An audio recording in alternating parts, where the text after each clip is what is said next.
And joining me now for more on Texas to discuss is Democratic Texas Representative Julie Johnson. Congresswoman, thank you so much for joining us on this really devastating story that we continue to follow.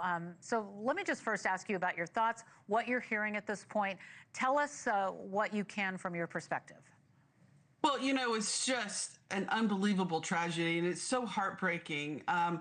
Anytime you have the loss of life, it's always a very sad event. But when it involves so many children and so many kids who are just on the upstart of their life, it's even just that more painful for everyone. Especially, I'm a mama, I have two boys, and my heart just aches for the families. And so, obviously, recovery efforts.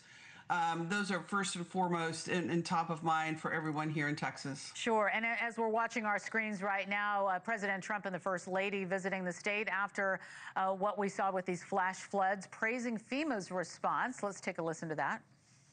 FEMA has deployed multiple emergency response units, and FEMA has been really headed by some very good people. We have some good people running FEMA. It's about time, right? We get some good ones. They failed us in North Carolina, but when we got in on January 20th, they fixed it up in no time.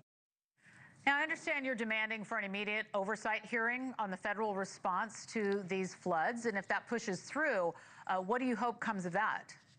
Well, I think one of the things that we always have in government is we have a responsibility to review and see where government worked and government failed. It took FEMA 72 hours. It took Kristi Noem over 3 days to approve FEMA going in. And those 3 days were critical time periods to try to find people alive. And we want to know why that happened. They also laid off thousands of people at FEMA. It's my understanding that the meteorologists that were responsible for coordinating the communications between the National Weather Service and local authorities, those positions were eliminated and laid off and were unfilled.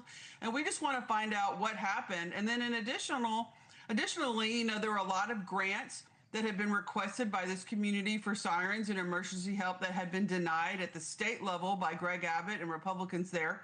And we just want to have a good look at what happened and how did these things break down, and just to ensure that we can close those gaps and make sure that they don't happen again.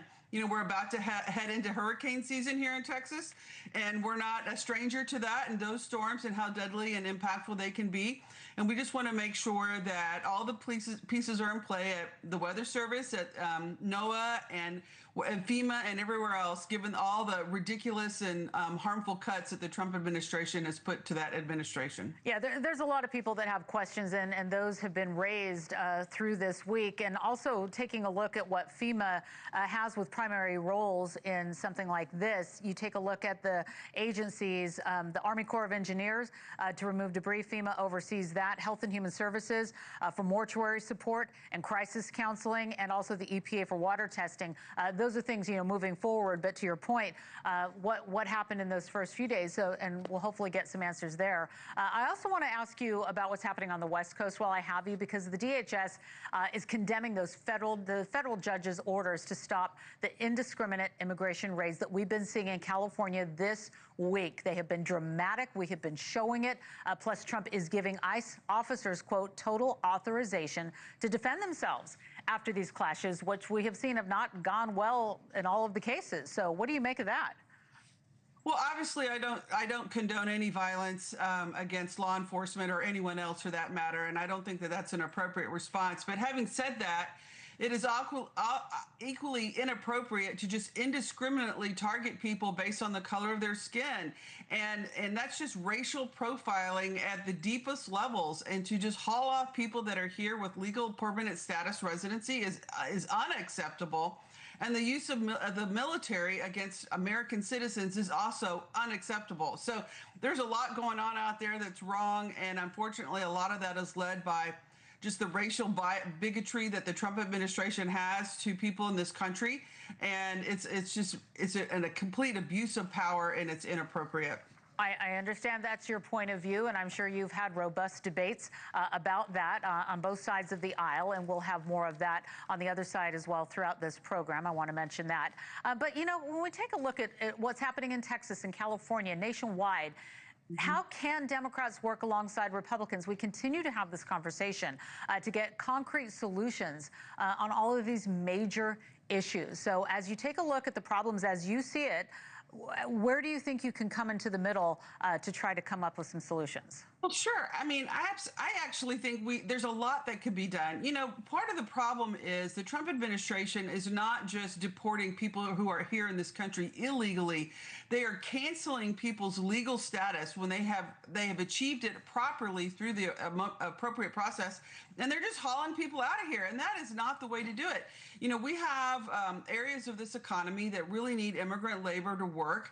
We need to overhaul our visa system to have people in this country under appropriate work permits to be able to fuel our agricultural economy, to be able to fuel our construction economy, to be able to fuel our service economy in so many areas where immigrant labor provide critical labor support for our business economy. Now, just going through, though, and taking people who were here, who did it the right way, who have their authorization, who have their official government papers saying, yes, you can be in this country, and just hauling them out of here within 24 hours because they're Mexican or they have brown skin or black skin is just completely outrageous and is not what this country is founded on. Okay, so, you know, you said that's not the way to do it. So let me ask you, what is the way to do it? Well, I think we have courts, we have due process, we have an appropriate process to deport people, and that needs to happen. It's worked. You know, hundreds of thousands of people were deported properly under previous administrations, and I mean, I'm not advocating for people to be in this country illegally, but having said that, the Trump administration has gone a step too far, and they're deporting people who are here legally, and that is not okay. All right. Well, we are going to be talking to Republicans on this matter as well, because it's a big story that happened this week. And we appreciate your time. Democratic Texas Congresswoman Julie Johnson, good luck to everything that's happening in your state. We wish you all the very best. Thank you very much for joining us.